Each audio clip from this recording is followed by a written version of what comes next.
that their need of protection was not demonstrated enough, which, well, looking at the case, we think is not fair, because the family has shown a lot of proofs that they're at risk if they have to go back to Nigeria.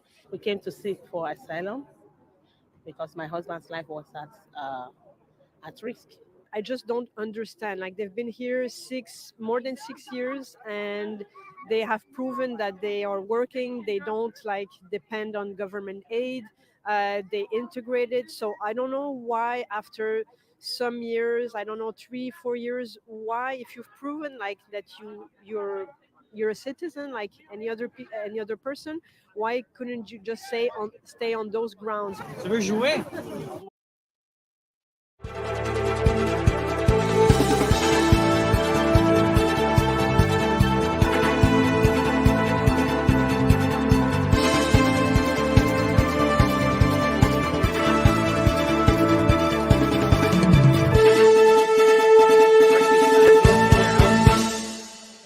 They go directly to elders and young autistic people, and they give them the services that nobody can give them if they are removed.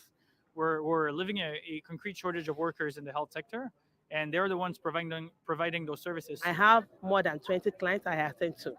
I work for 6 days in a week. My husband works 7 days in a week, doing 2 different jobs.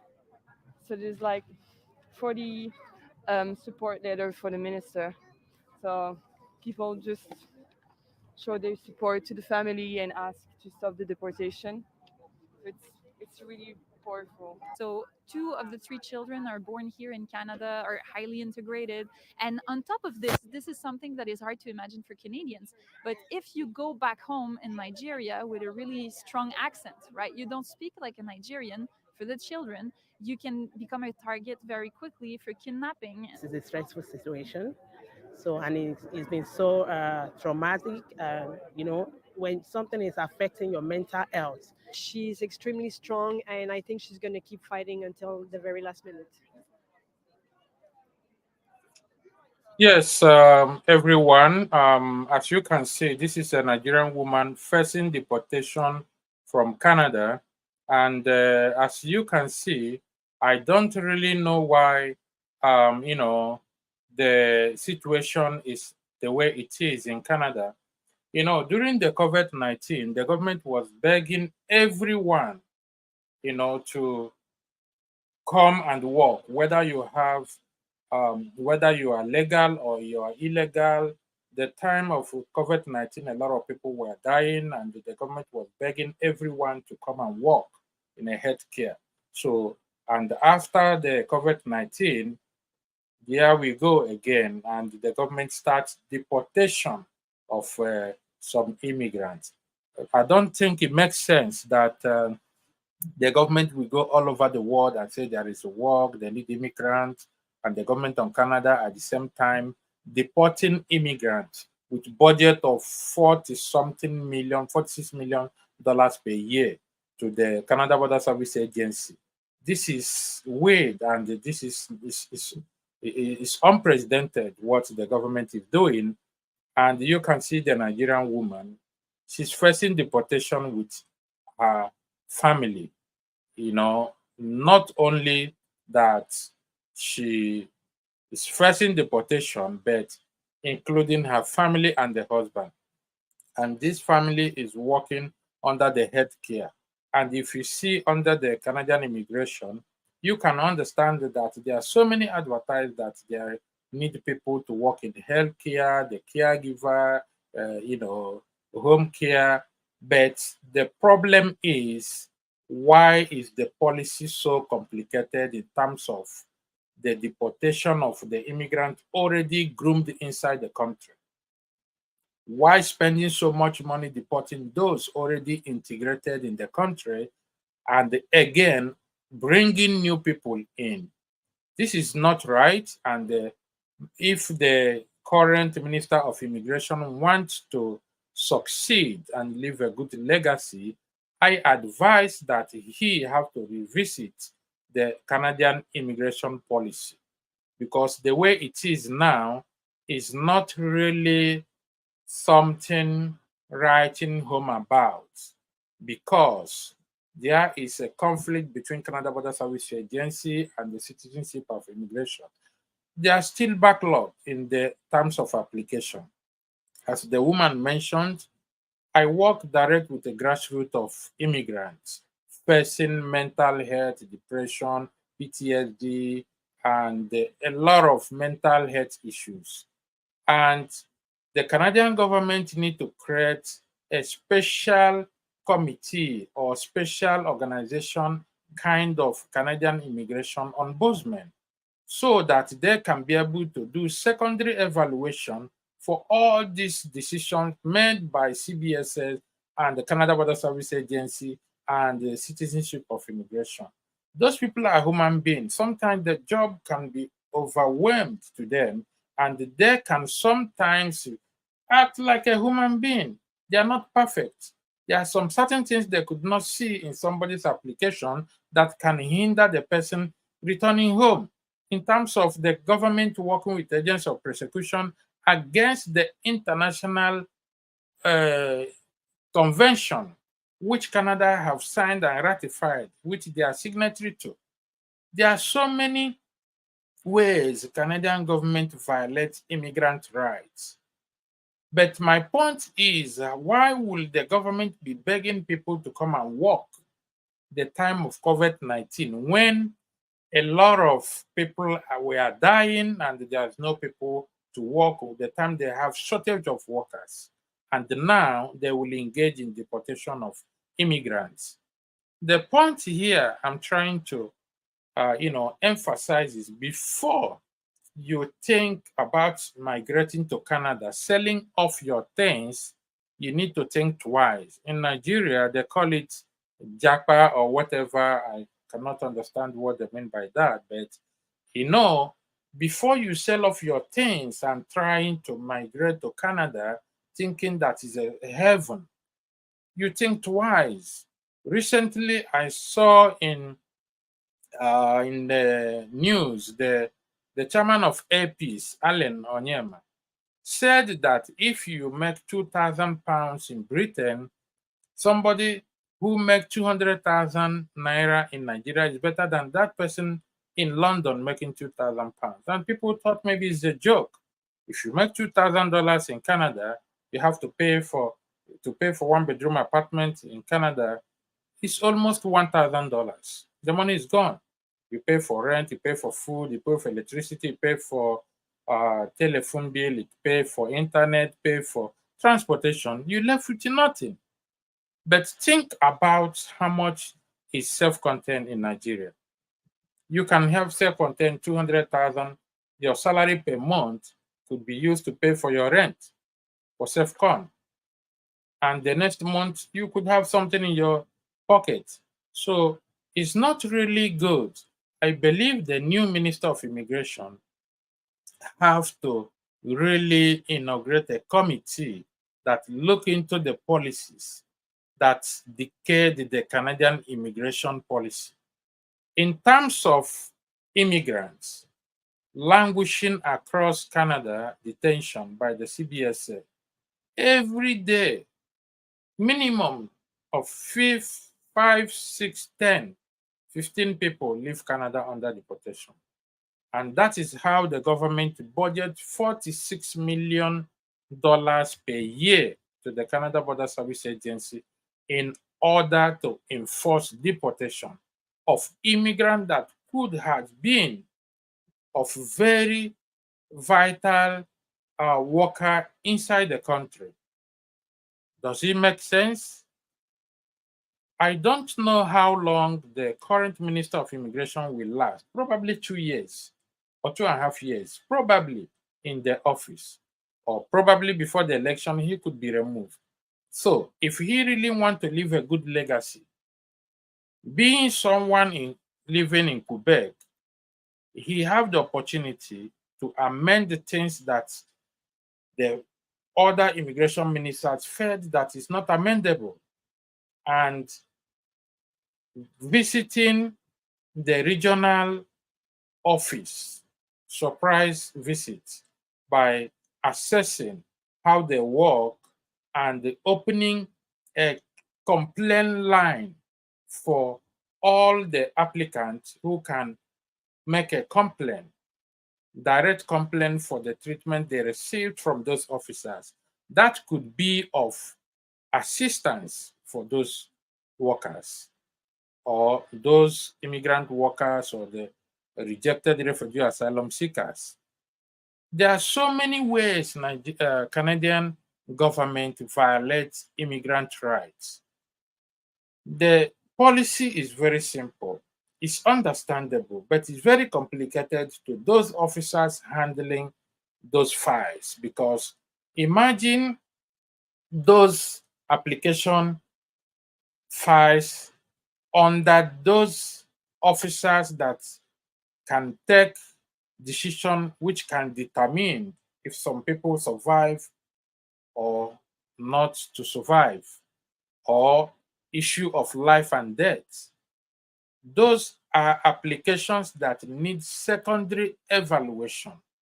Imagine this woman, like others, that took risk during the COVID-19. I know a lot of people in the community that contacted this COVID-19. Some people died. Why can't government consider those rejected refugee asylum seekers? Most of them are in detention. Most of them have mental illness. I know about 1 point something million illegal immigrants are in Canada right now. Some of them does not have access to medical, uh, medication or medical treatment, and they are in hiding. It will be okay for the government to bring a policy that can make those, rejected refugee asylum seekers to have a second chance in order to reintegrate into the system instead of being in hiding. However, I want you to listen to this woman again so you can understand how painful it is, regardless that she insists that going back to Nigeria will cause a problem for her. Since I had the news, it's been like, giving us death sentence. So, when you are, every hope is lost.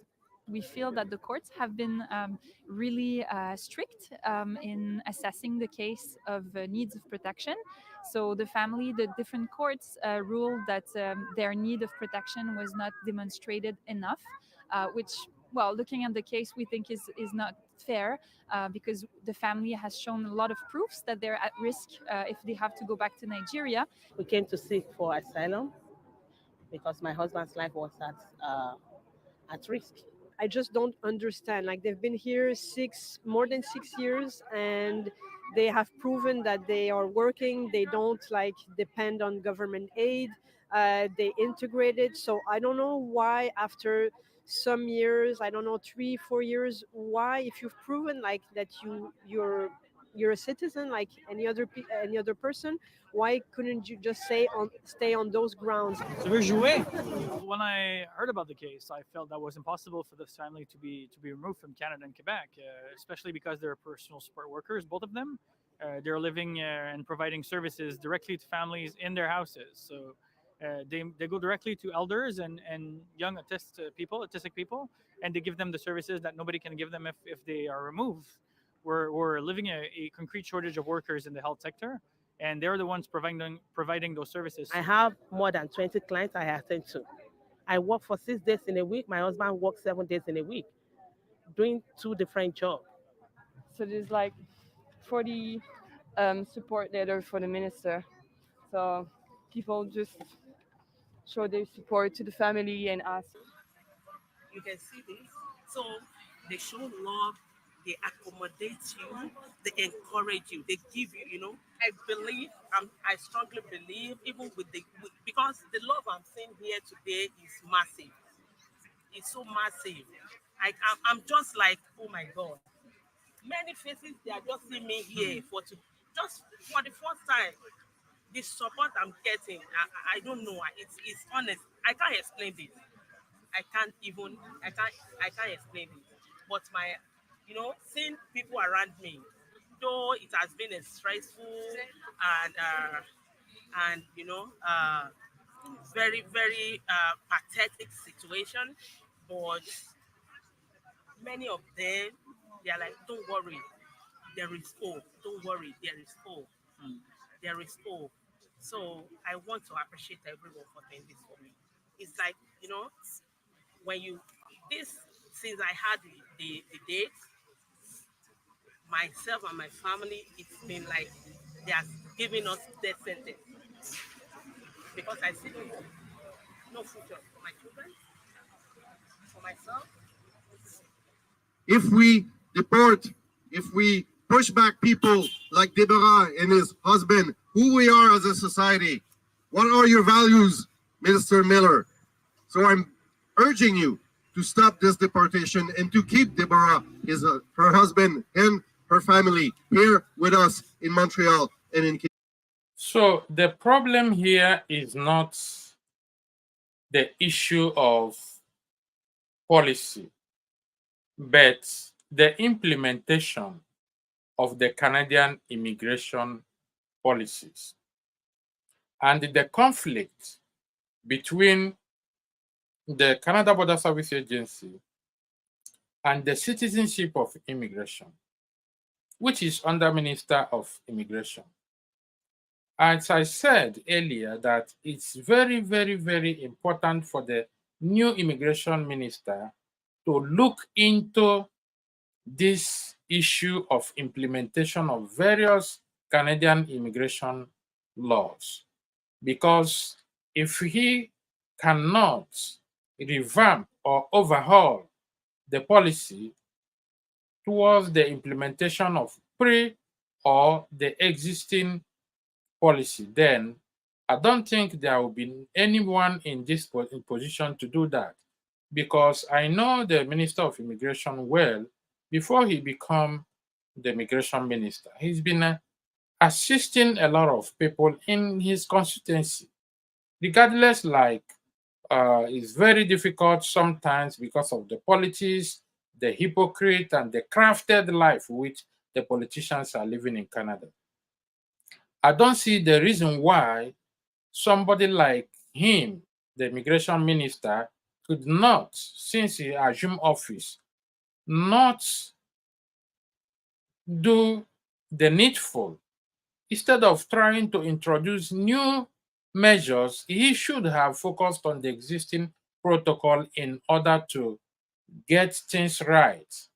One, for almost 2 to 3 years, all the over 1 million illegal immigrants in Canada have been protesting. People die, and the people cannot access the Medicare, people cannot go to work, because the warrants issued on their head by the Canada Service Agency. Why the Minister of Immigration, sitting on his own comfort, allowing this kind of reckless implementation of immigration law without guiding those CBSA officers who felt that they are acting on impunity? There are so many ways to assist people here, mostly those already groomed into the country. Why deporting them? Now the minister have made it clear that if you are coming here for as an international student, you have to, minimum fund of 22,000 or 22,000 Canadian dollars. And it's not, I've seen a lot of people coming in here looking for what to do. My organization have been doing a lot because those immigrants feel so free to come close to us. We walk through the grassroots and we know what the immigrants are looking for. We know their needs. I appeal to the minister to have a rapport or work in synergy with the Minister of Public and Safety, who was the former immigration minister. So they understand the need across border, collaboration across cabinet. They should understand the need of those immigrants. Why engaging in various deportation every day out of Canada? Why budgeting $46 million, which would have been useful to the Canadian economy? Why wasting those money sending those immigrants that can work and contribute to the economy of the nation? There's also that analysis that Canada, if shut down the immigration, then there could be a recession in Canada. And I can see that the interest rates have risen more than it's supposed to be. And I don't know what people are doing in Ottawa within their comfort. I hope that during the next election, people can rethink, because this country is based on immigrants. If immigrants cannot be allowed to feel comfortable to work, then there is a problem. I'm advising everyone, mostly in Nigerians, trying to sell whatever they have to come to Canada, thinking that it will be the last solution for their life. It could not be. It could be a beginning for your problem. So my point here is, this program for today supposed to be about what could make you inadmissible in Canada. But due to this issue of deportation that this woman and the family is facing, I tried to carve out time in order to, chip in to this issue. But our normal scheduled program is about what could make you inadmissible in Canada. And we will continue from that in a short while.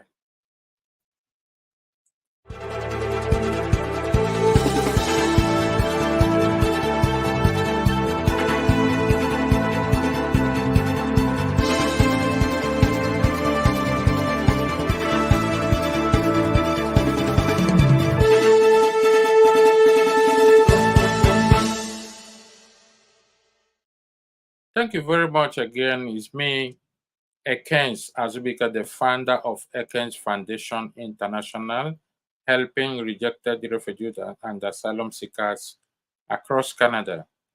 It does not matter whether you are facing deportation or humanitarian sponsorship, or pre-removal assessment, detention review, or human rights issue, violation of international law by the Canadian government. We may reevaluate your file and see if there is a probable cause that the state party, which is Canadian government, have violated their rights based on their international agreements under the convention. However, I want you to look into things that can make you inadmissible in Canada because of the complicated law of Canadian immigration. In terms of inadmissible in Canada, you could be inadmissible in Canada if you have worked as a military officer in your home country, or associating with organizations that advocate violence to achieve a political means, which is the definition of terrorism. Also, if you instigate violence against a democratic government, that could make you inadmissible in Canada. Drinking and driving, or DUI, intoxicate yourself by driving under the influence of alcohol, that also could make you inadmissible in Canada. Not only that, spy, espionage, and desecration of church building, genocide, engaging in criminality, all those can make you inadmissible in Canada. If you served in Air Force in Nigeria or your country, if you serve in the military, if you're a gang leader, if you associate yourself with a court in a university, because Canada is very sensitive when it comes to security. So all this could make you inadmissible in Canada. That is the purpose of today's program. If you are in Canada facing deportation or you want to migrate to Canada, you don't know what your option may be, instead of you to come here and become stranded, contact us. We may be of good assistance to you in terms of advice, free advice. Ekens Foundation International can be reached through the www.ekensfoundation.org. You can inbox us through Facebook. You can, send us call, text message on WhatsApp. We will respond to you. Forging ahead with our initial program, as we already emphasized that there is a need for the current Canadian immigration minister to overhaul the immigration policies, whether it's the existing policy or new, including legalization or reintegration of almost 1.something million illegal immigrants in Canada.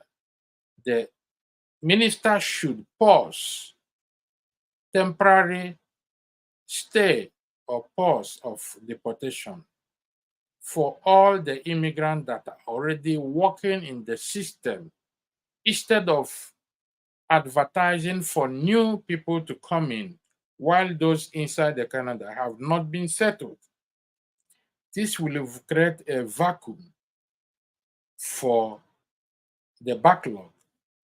Let those inside the country be reintegrated into the system. Let them fill the gap of the job, the shortage of workers, and then the government can now reassess how to move forward instead of spending money deporting them. It's not a good idea. It's not a good advice for the government to engage in consistent deportation of immigrants, especially those who have no criminal record, have not done anything against the law.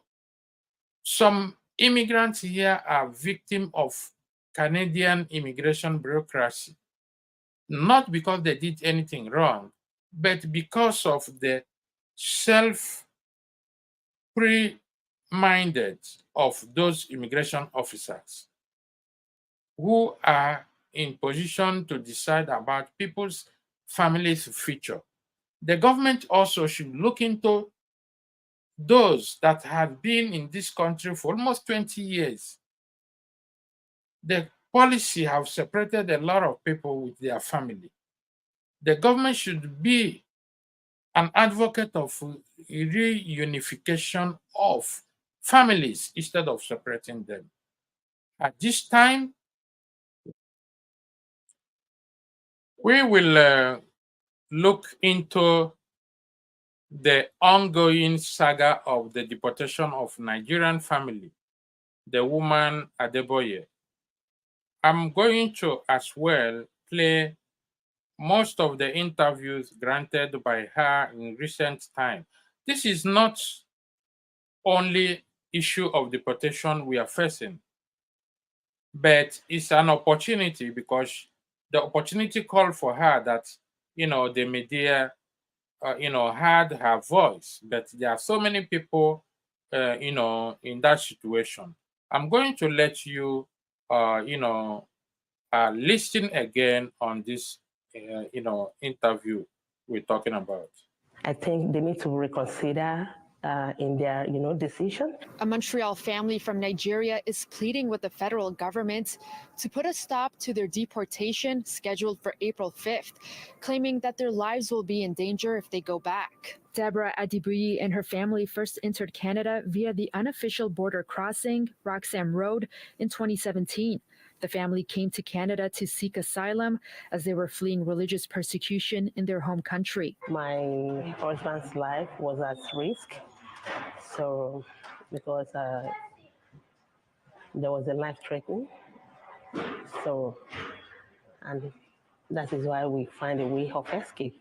Adibuyi says her family has been receiving death threats after her husband converted to Christianity. They have the assurance that, yes, we are coming back to Nigeria. This is an opportunity for them to just get us. It's just like a death sentence. Adibuyi and her husband, who wishes to remain anonymous due to fears for his safety, began working within the public health system as personal support workers. I fall in love with the job I'm doing because I have passion for that.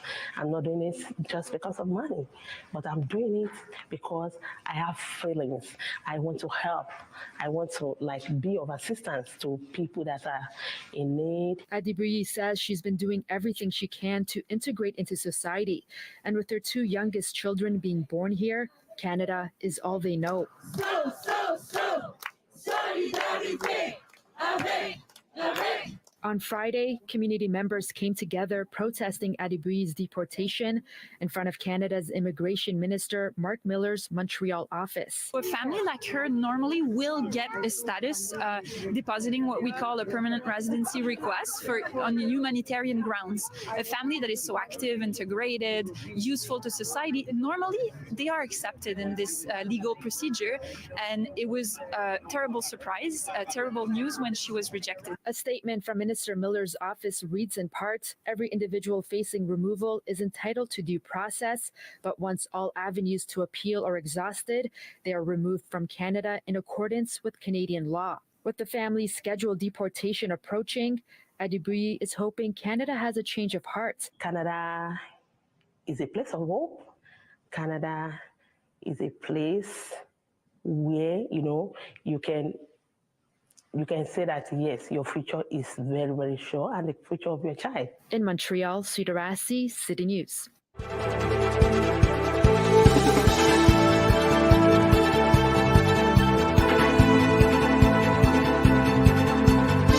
Money expert. Summer, how do I start a savings